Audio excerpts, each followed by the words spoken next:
excited for the last presentation in this panel discussion as part of our Diversity and Inclusion Month content. What we're going to be talking about today is creating an inclusive workplace. So really helping kind of distill all the information and stuff we've talked about in terms of understanding the importance of diversity and embracing belonging, and really some actionable things that we as leaders can do, both in our workplaces and any type of team and group that we're in, to really put these things into practice. So I am lucky enough to have three great friends who are really influential in this sphere, and they are going to be speaking on our panel today. I would like to just do a quick an introduction of everybody. LaDan Kamfar is the founder of the St. Louis Women in Tech Exchange and an IT manager for over 15 years. LaDan, do you mind saying hey to everybody real quick? Hi, everybody. Good morning. Morning. Thank you. Next up, we have Susan Conti. She's a senior HR advisor and leadership performance coach. Susan, say hey. Hi, everybody. Thank you so much, Susan. And next, we've got Sylvain Hartman. She is a regulatory affairs, chemistry, manufacturing, and control at, I'm definitely going to butcher it, but I'm going to just go for it. Boehringer Ingelheim Animal Health. That's pharmaceutical lab. I know that's a tough one.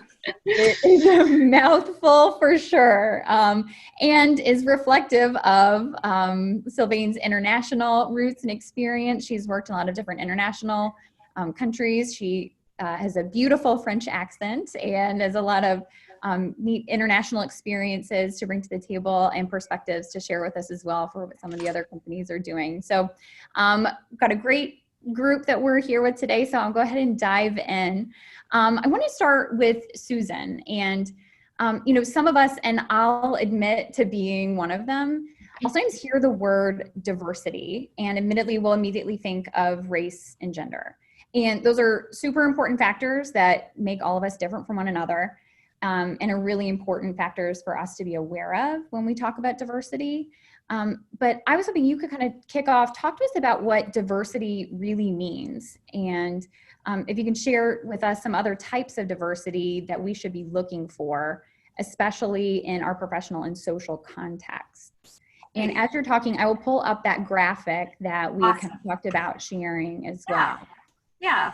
Well, in a simple term, number one, first, diversity is really complex, and we'll see that from the graphic. In basic sense, diversity applies, to the qualities that make people different, but it's including their life experiences.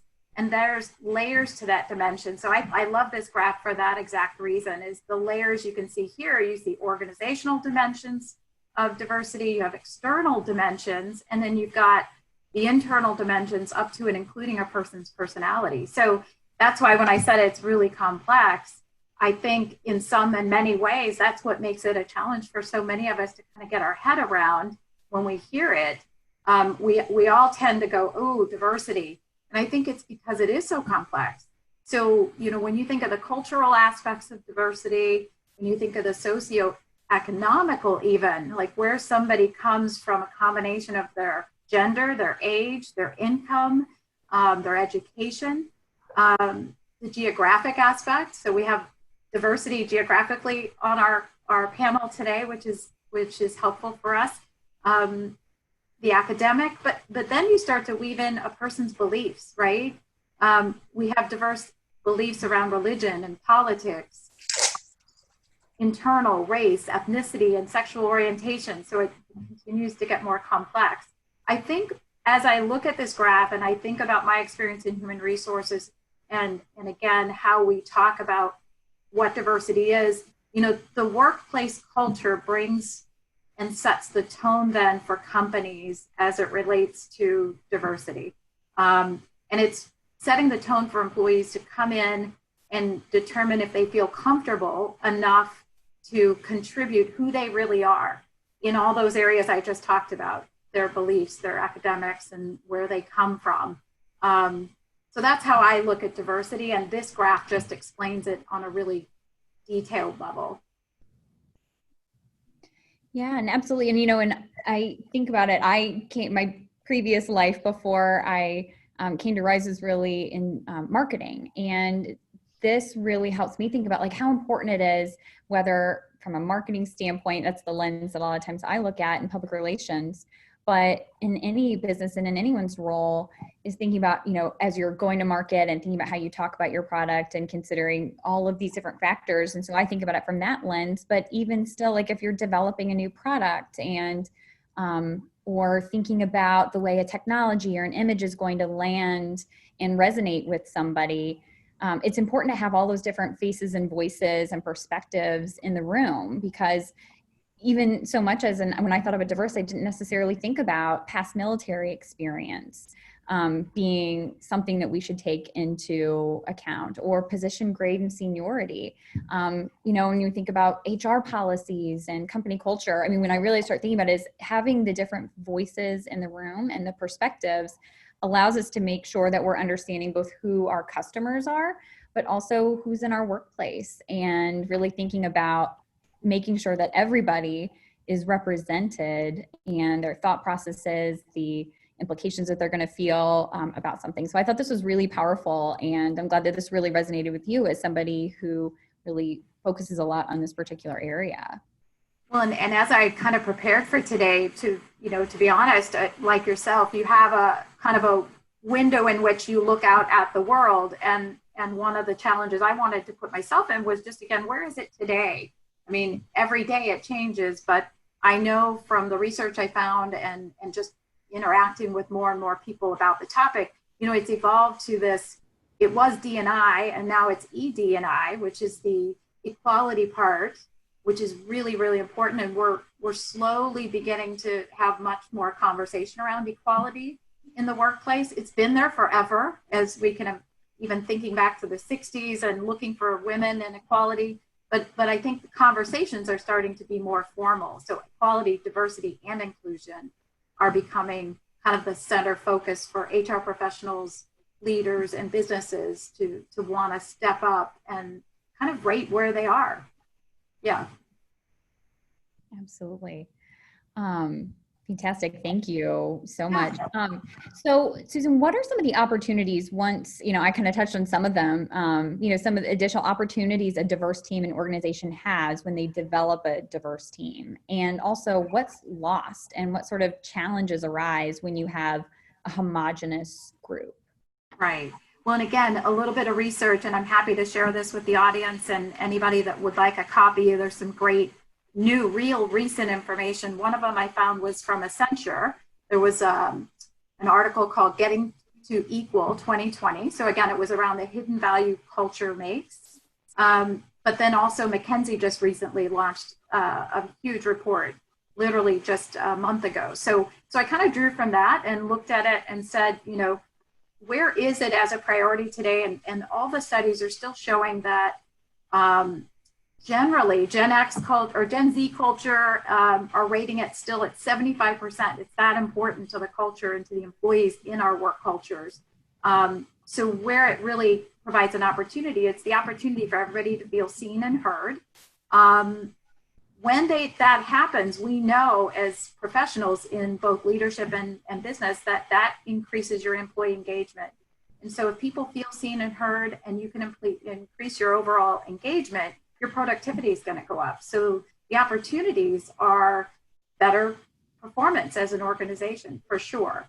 You know, again, getting to equal, looking at that gap, I think looking at equality for women, if women can see action, if the priority is there as an organization to have equality, and I know we're seeing examples every day posted on LinkedIn about the next first female CEO that's been promoted, for example, I think women begin to believe it. And if you believe it, you're more likely to be engaged and want to pursue it. So I think while people didn't believe it before, it feels like the opportunity is, because it's happening now, people see the potential and they're putting their name out there. I want that. I want to aspire, which is great for all our young women too, to see the example and now believe that it actually is possible, not just talk.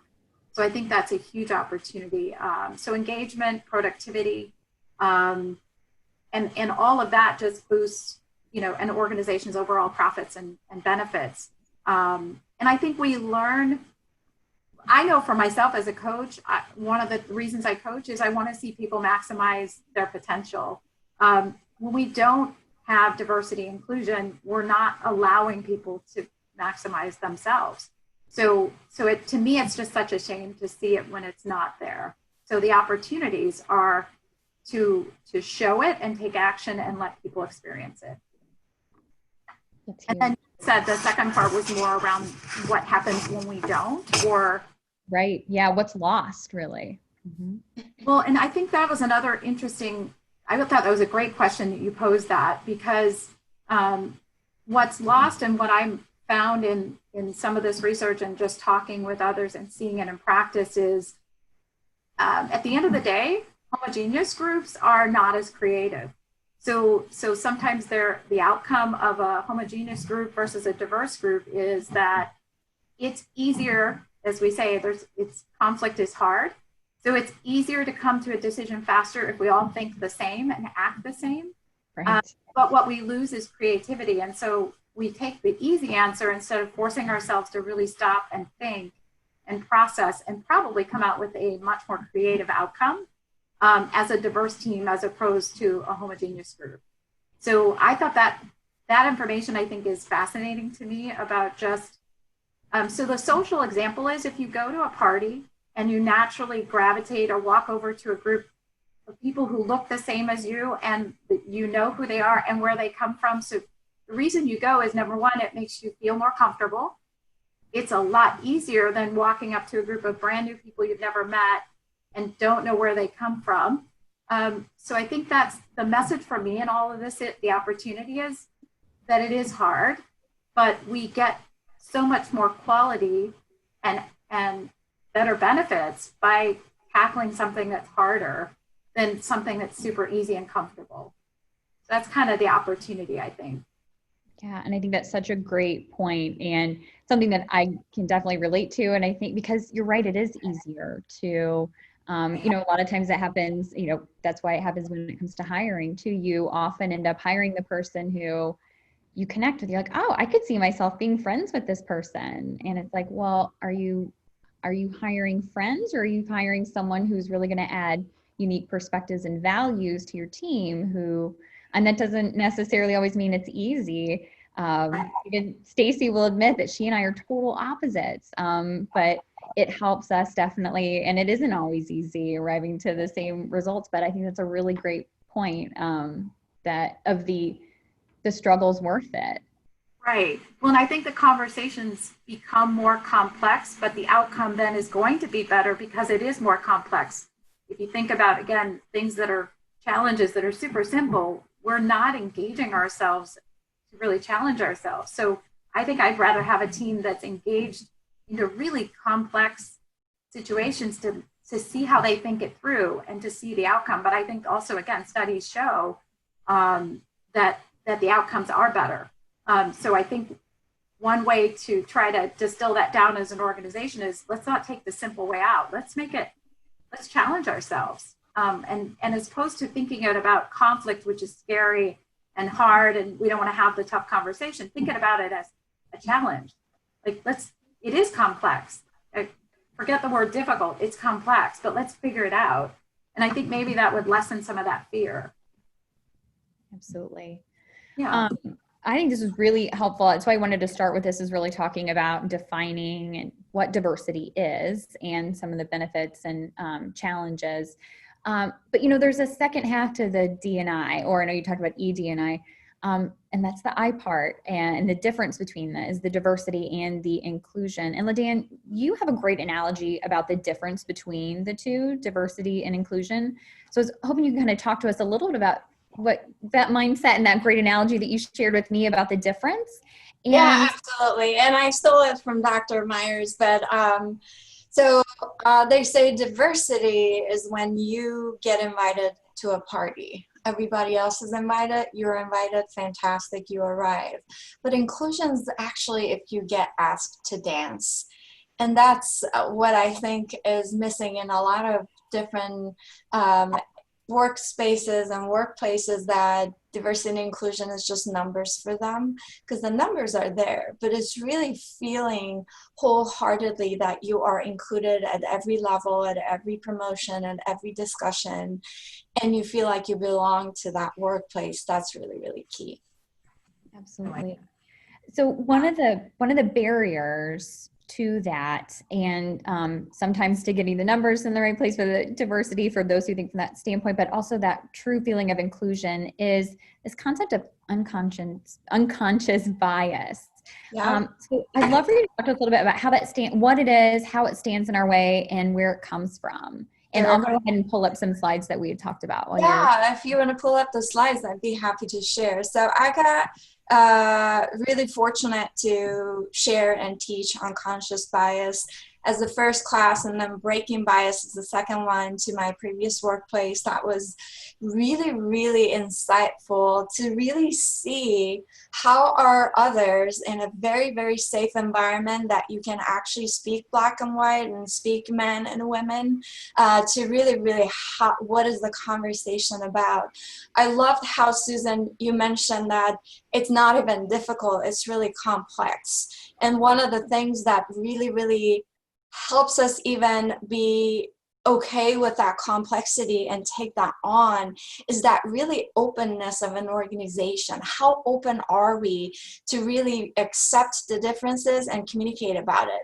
So I know that unconscious bias recently, within the past decade, has been in forefront of a lot of different companies. Every day there's a different article coming from unconscious bias and what people are doing about it. And sad enough, Kate, if you just read the news within the past couple of days, we see how unconscious bias is really the first step that we are not even aware that we have that biases. That's why we call them unconscious.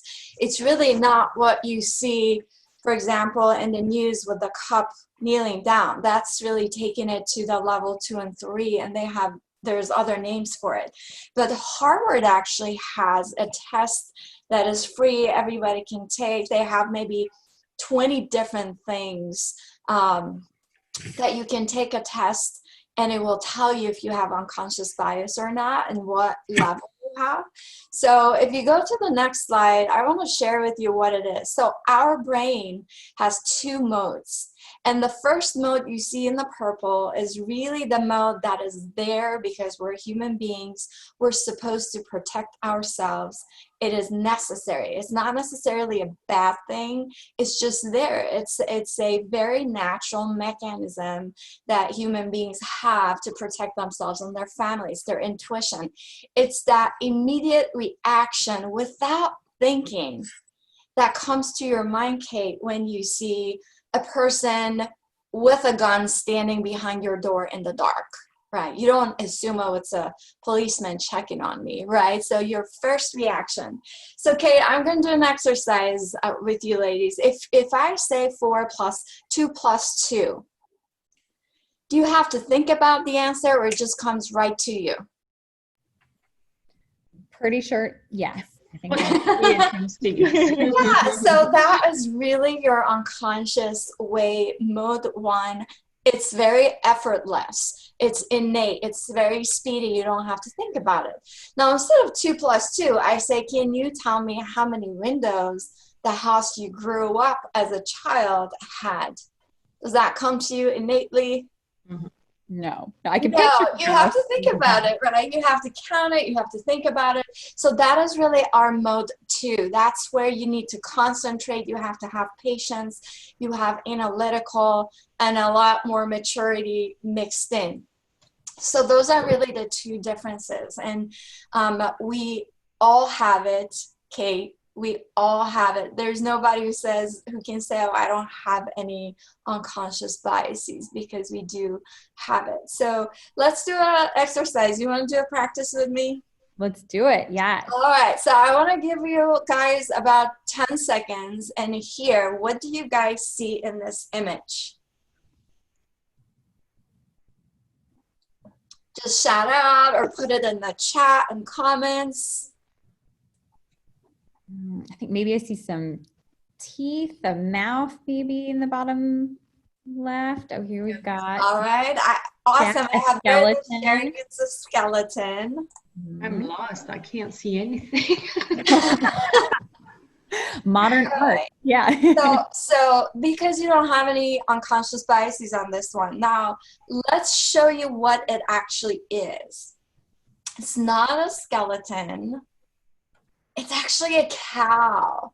So now that you see the cow, I want you to work really, really hard to unsee the cow. So let's go to the next slide. All right, I want you to unsee it. Can you unsee the cow? That's all I can see now. That was more difficult. You can't, because it is primed in your mind. Now, this took only 5 seconds of your time to prime it and really put that image in your head. Now, you cannot unsee it. It's primed. But I want to really have you think about, what else are you primed and your mind's primed? What is the role of gender in life, in workplace, right? What does marriage mean to people? What does family mean to people? What does skin color mean to people? All of that is primed, and we cannot unsee it, unfortunately. Yeah, I think that's a great point. Yeah, and I think that analogy is super helpful in terms of, it's like, and you talked about there's different levels of this bias that we have, and there's one where it comes, and so can we work hard and train ourselves to make something that it's currently maybe a level 2 that I have to like actively think about it, but is it like a muscle that you can work towards and make something? Yeah, that's a great question. So, the first step is really having the awareness. I tell you what, I can share a personal aha moment and shocking moment after taking the test. Is my mom has a PhD. My grandmother, at the time when a lot of people stayed home as a woman, my grandmother was teaching, right, at school. So I am raised in a family of all working women. And I got it was really personal to me. I got really, really upset when I took the test, and I felt, wow, I have a little bit of a slight bias towards women being associated to staying home. Such an eye-opener. It's not something you have it. Yeah. And it was like, whoa. So the first step is awareness. It's not something you think of and say, oh, I think I have a little bit of unconscious bias on this. My very good friend, Damian Jones, he's a Black man, amazing friend. And when he took the test, he had biases towards white male being more successful, or skin color that is lighter being right. So it's really about things that you don't know is there. And what you can do is being aware of it and then start nudging. There's a book called The Nudge. It's the nudge theory. And the only way to really disrupt this unconscious pattern is you help yourself with nudges and becoming intentional about what you do. Pause and nudge. If you've seen speed limits of 17, for example, you're like, oh, what is that? I've never seen a speed limit 17. That's a nudge. So it really, really disrupts your pattern. So that's why a lot of people put a lot of notes here and there to do a lot of nudges. And we can do that at workplace. When you're interviewing, when you're emailing people, in succession planning and hiring decisions, even when you're inviting your team to lunch or to dinner or to after hours, how inclusive are you? You need to pause and be very, very intentional about it. I had a boss who took a lot of people, all the guys on the team, on float trips in summertime. Well, 2 of us ladies are like, are we included? They're like, no, it's a guy's trip. I'm like, that's not very good. Oh my gosh, yeah. Right? So it's about being intentional, and after awareness step is, okay, what can I do really to nudge myself? Yeah, absolutely. Yeah. Well, so Sylvain, I want to get your perspective in here as well, because as we pointed out, you have worked in a lot of international environments, which bring with it some interesting cultural differences, and you kind of seen some of this unconscious bias come into play, both in the workplace and then also within yourself. So I'd love to hear your perspective a little bit on, the definitions of diversity and also, this unconscious bias in some of your experiences. Yeah, I haven't studied that. So I'm very interested in what you just said because it's more, you have some distance with that. I'm just confronted to that because, okay, I'm French. I grew up in France and then I lived in Germany 4 years between 2002 2006. And then like 2 years ago, we moved to the US for work. And I work in an international environment because my company is German and obviously we're in the US and France too. And we work all over the world. Right now, I work a lot with China. So yes, biases is, okay, I can't complain too much. The French don't have such a bad image. So when we arrive, there's, I don't know, culture, food, whatever. But like, they're always late. They're always on vacation and arrogant. Well, that is true, but so it's harder to work on that. But yeah, when you know some tricks, it's easy. I mean, French are late because it's the way we work. When you have a meeting, arriving within 5 minutes is fine. But if you know it, I mean, now that we work in a German company, we are all on time because we know we were told it's easy. And like working with China, I was told by a friend, when they send you an email, you have to respond within 5 minutes. Otherwise, they will think that you don't care of them. And so I had this experience working with China and this colleague telling me at the end of this project, it was so good to work with you. You're such a hard worker for a French. So I was like, okay. Oh, yes. And I know that the other people in the team are such hard workers, but yes, the French they don't like sending emails back and forth. They usually take a couple of days to make one answer and not say, I will answer in 2 days. So, and yes, some cultures need that to know that that you care about their requests. So it's little things like that, but that can help. And then one thing that was hard that I had shared with you earlier when I was in Germany is that mothers usually don't work. It's not well seen. And I was a young mom. My first 2 children were 3 and 1. And going to work was really like someone asking me how I was thinking my children were not going to end up in jail because I was not taking care of them. So, and then another colleague coming in saying, oh, he's an old man, don't worry, we don't all think like that. But yeah, in Germany, it's like that. I didn't feel that much in the US, but my children are older, so I'm not such a bad mom here. But that was a big thing, really. And I think I spent 4 years in Germany telling people we're all different and then we become different couples, parents or not, and that's fine. And because then that's funny. When I said that, coming back to France, my sister-in-law, who's a stay-at-home mom, said, yes, but in France, you don't realize it's the other way around. When you introduce yourself, people tell you, what's your name? What do you do? And she says, what do you do is professionally. Should I say, I don't do anything? Because she was raising 3 children. So, oh, I had not realized the bias in France too. It's the other way. And so that's interesting. Yeah, well, and I think that really speaks to what LaDanna talked about. It's like step 1 is awareness. And then I know that's something we kind of talking about later, but, it makes me wonder, once we have awareness of differences in terms of work style or cultural expectations. So step 1 is awareness. And then, and even you had talked about like cultural expectations of answering emails and timeliness. So whether it's a international difference or just a difference of behavior and personality, what leaders can do to then bridge that gap as opposed to then just not saying, it's like, okay, I'm aware of it, but I'm going to be resentful or frustrated by this.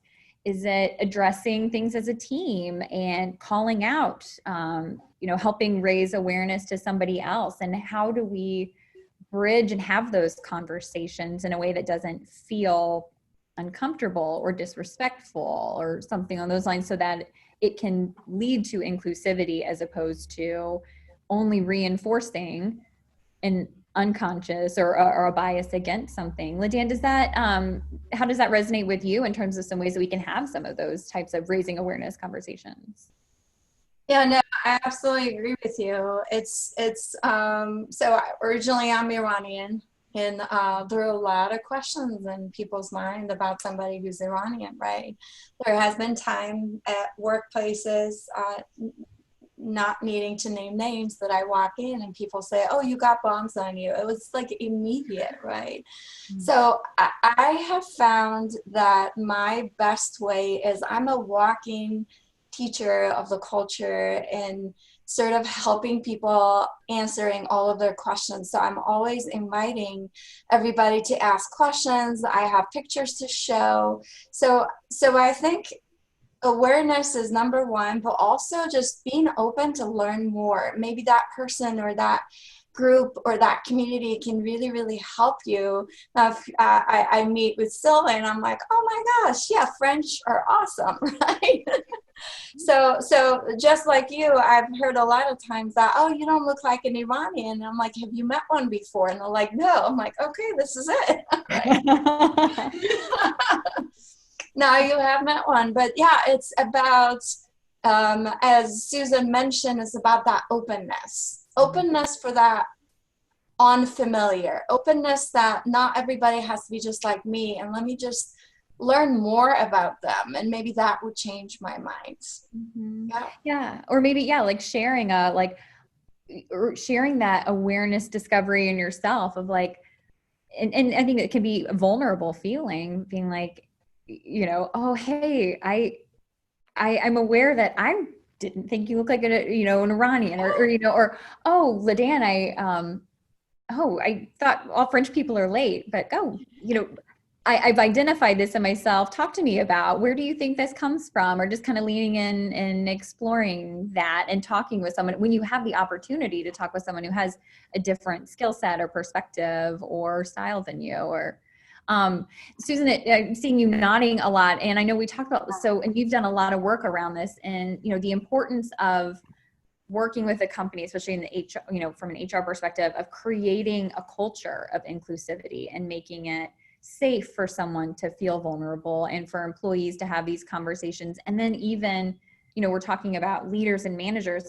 what we can do, because that's who we all are, is foster cultures of inclusivity in our teams and organizations.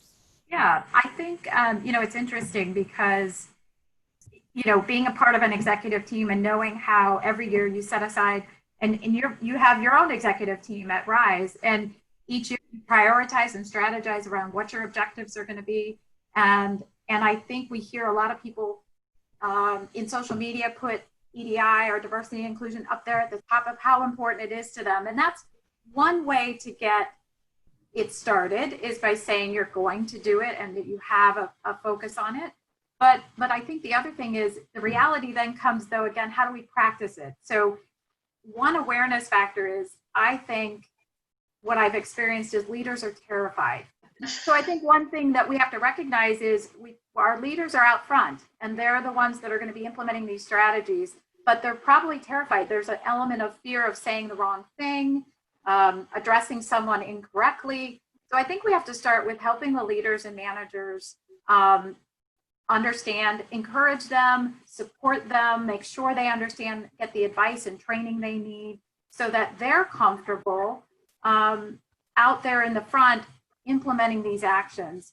I think the other thing is, keep it simple. There are things that every HR person, company can take initiatives and steps to approach diversity without blowing a budget. Start with your job descriptions, making them gender neutral.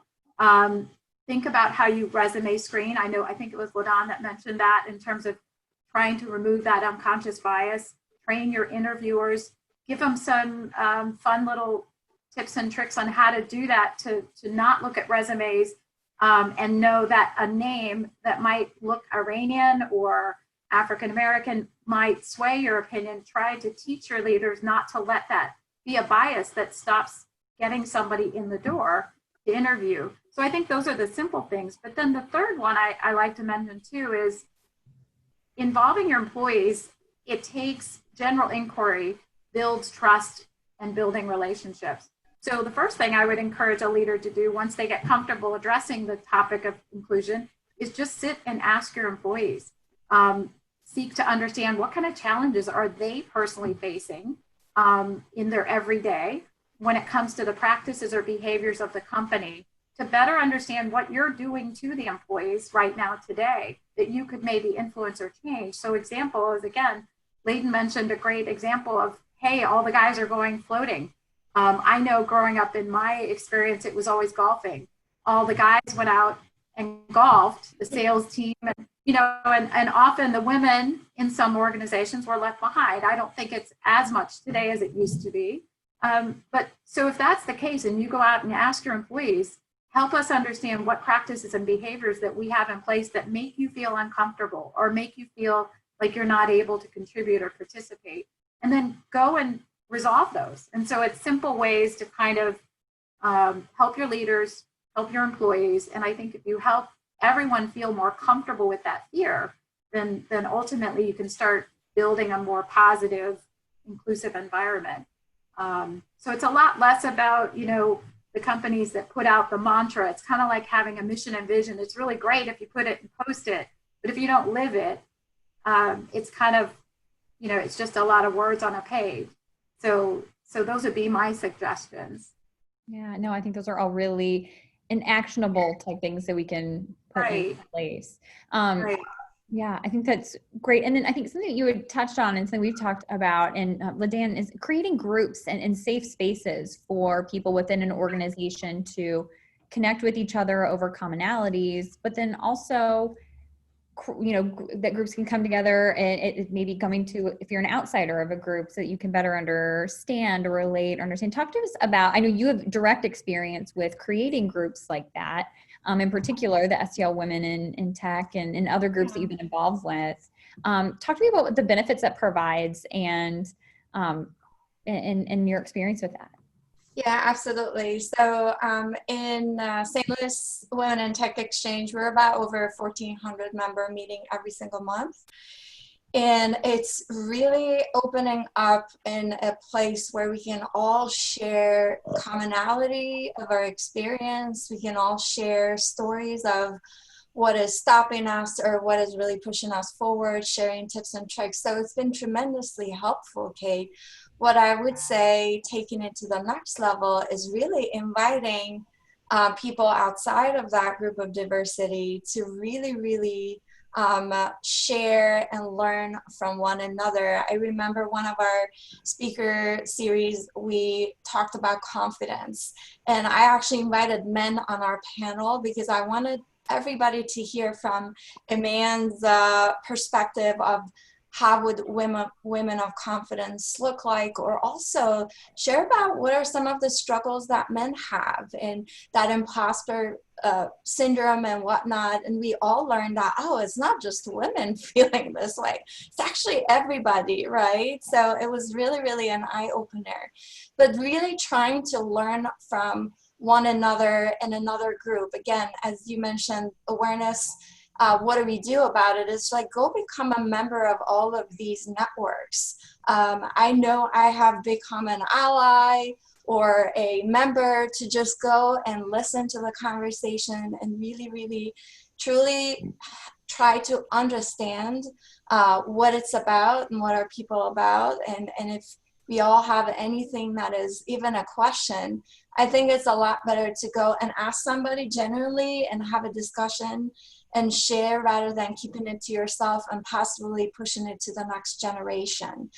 We really need to disrupt that cycle. And for me, the group has been a true source of inspiration and lifting up and powering each other to go after our dreams, but also maybe raise some awareness for some other people that everybody has their own unique challenges, and a lot of these networks may actually share some commonality of what is happening. Isn't that, just one of the truest things of life? It's that we have more in common. We're more common than we are uncommon. Absolutely. Absolutely butchering that beautiful quote. Absolutely. Yeah. But yeah, that's so true. It's like we think of these differences as being so huge and sometimes insurmountable, but in fact, we're all much more alike than we are unalike. That's the quote, Maya. Here we go. Sylvain, in your experiences, to talk to me about some of, groups that you've been a part of, and have joined that in your, exploration across different organizations, across different companies, cultures, and places that you've lived, how these groups have been a resource for you and your experiences with them. Well, what comes to my mind is the group of French people in whether in Germany or in St. Louis, which I was trying to avoid at all costs, because the point was to integrate, to make the most of our time there. And so, yeah, in Germany, we had made the decision to go into the into the German system for school. And so we were not living with the French high school. Which was a great decision, and it's the same here. Our children are in an American high school. But I didn't realize that after a while, when we finally met French people and we didn't mind so much, actually it helped a lot. And it helped a lot for integration as well, because you can share some things differently, some things that you thought were not possible and that other people have overcome. Or, for instance, we're in a situation where my second daughter has just graduated from high school in the US, and trying to enter college in France is a tricky situation, I can tell you. And so it was so helpful. We knew it was going to close some doors, but we were so convinced that it was going to open others to be in the US. But they're not so easy to find. And so to share with others, and they were able to help us find those doors that are opening, and it's so important. So yeah, I stopped avoiding that and thinking that if you want to integrate, you have to not see French people. And also at Rise, of course, also because it's local, and yeah, I obviously wanted to be local, but I thought how nice it was to talk to professional women outside of my work environment, because I realized that I'm not sharing so much, because somehow it's people reporting to the same people as me, and so I speak a lot more freely in Rise as a professional environment outside of my environment. So yeah, that was. Well, I think that's a really cool point. And it's like, when we're trying to create a more inclusive workplace, it doesn't mean that the work only happens in that workplace. We can do things outside of work that will help fulfill our personal lives, as you talked about, with the friendship, but also that we bring it back. The work that we're doing outside of the workplace, we bring it back into the workplace, that can then help us how we show up in the workplace. So I think that's a really cool point. And of course, I love that Rise is one of the groups that I'm proud of, and I can tell you how much you've brought to our community and also to my life personally. And so it's a cycle, and it's amazing. I love it. Can I say something else? It may be a little bit different, but it made me think earlier when Susan mentioned that. When my husband and I got married, we went to that church to prepare with other people. And so the guy leading the group told us, we're going to share very important things and topics, and please do not, when you introduce yourself, do not mention anything professionally. Like if you work or you don't, or it would not have crossed my mind, but hey, so many people introduce themselves outside of work with their title of professional. And that was so wonderful to be that journey, because that was over some weeks with people you had no idea if they were working or not, what type of professional, and sharing so important topics, because yeah, we were preparing to get married. That I thought that was very interesting to see the impact, and how some people were having a hard time not to say what they were doing professionally. I thought that was another interesting advice. Yeah, absolutely. That reminds me of, one of our earlier D&I topics this month. We're talking about, the groups that you feel the most comfortable in, or that you feel the most connection to, and why, and I think, and how you define yourself. And I think, professionally is a way that we often feel a group that we feel very connected to, and therefore how we identify ourselves and lead with that definition. But it's like, hold on, I'm a diverse person. We're all diverse and unique people, even within ourselves. We have those layers within our own self, just as our workplaces do. We are, we're ecosystems in our own lives, in our own minds and bodies. And so I think that's really, I've never heard of someone doing that. I like that. I want to think about how I can Mhm. put that into practice in other groups that I am there. It's Yeah. like leave profession Well, out. I try to now. I try to now. When I meet people or in my neighborhood, in my book club, I don't mention that. And then if it comes in the conversation, that's fine. But it's so interesting not to have this first bias. I think it's a bias to know if a woman is working or not, or stay at home, or I think it's interesting. Yeah, absolutely. Yeah, or how much money they're making or where they live. And anyone Exactly. from St. Louis can relate to the high school question. So Oh yeah, I certainly heard that. Oh, cool. Well, were there any other, one of the things I always think is really valuable is, and I always want to leave our attendees from our things or actionable things that people can do. They're easy and put it like we've talked about a lot of them.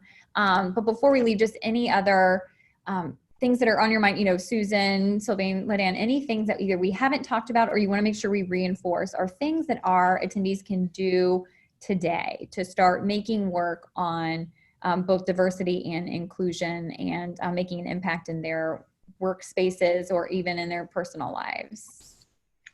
I can share with you, Kate, from my personal experience. I think one note that I want to leave people with is when you know your world around you, it's almost like your world is this much. Every time I tried to become familiar with something that wasn't super familiar, a huge opportunity, a world of connecting with another being that had such a different background that I didn't know about. That opened up to me. It's just my world got bigger and bigger and bigger. So if it's a different religious backgrounds, if it's a different culture, any type of, as all of the lists that Susan mentioned, right? Talking to somebody who's been in military, asking them, what was it like? What's your pain? What's your life about? Every time I tried to reach outside of my comfort zone or friend zone or familiar zone, I felt my life became so much more fulfilled and I could access so much more than I thought I would be able to.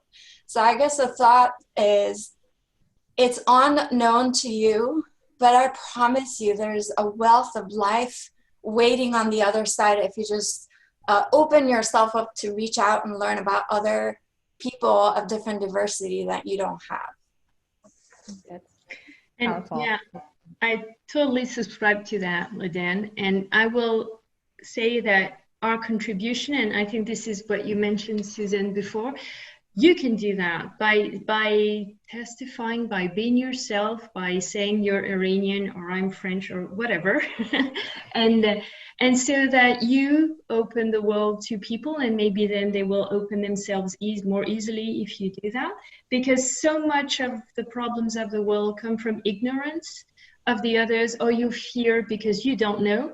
And so by being an example there, and again, maybe the others will share more easily, share first. So that, Yeah. And Kate, the last thing I would end with is just that I've learned so much. We've had conversations prior to today, but I've already learned a lot just today. And I love that example about not asking people to share their title, because again, that's what many of us put our identity around. Our whole self is our work life, and what a great opportunity to do it differently. And then just the and to that would be, so if you're in a work setting and you have the opportunity, I think it's just to be able to be the person who says, who else are we missing in context of considering this? Maybe it's a work meeting or an action. Is there anybody missing here that would make this maybe more complex, but maybe we'll get something more from it? And I know I'm going to try to, again, continue to do that, even if it's with my clients. Just what else are we not thinking about? Who else are we not thinking about as it relates to their ideas or contributions? Just to take those purposeful steps. Oh, absolutely. I think that's really powerful and important too. In an effort to butcher yet another beautiful quote, it's like, once, you do your best, and then when you know better, do better. And so, because I think that reflects that there's always work to be done. We're never done on this conversation. And so you assemble a great group, you look around the table and you ask that question, because always, who are we missing? What perspective is not there? And then next time we'll do better. We'll ask, invite who's missing, and continuing to dig deep and just do better. So I think that's really powerful and important. Thank you. Yeah. Guys, this was such a great discussion. I valued all the perspectives and advice and insights shared. And I am just so grateful that we had such a great group that we were able to get together and attendees. And I hope that this was as impactful for you all as it was for me. So thank you. Thank you.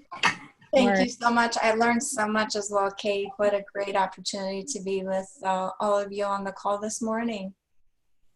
Thank you all so much. I hope everyone has a beautiful rest of their day, and I look forward to seeing everybody else online and hopefully in person again very soon. Everybody Thank take care. you. Bye-bye. Bye, guys.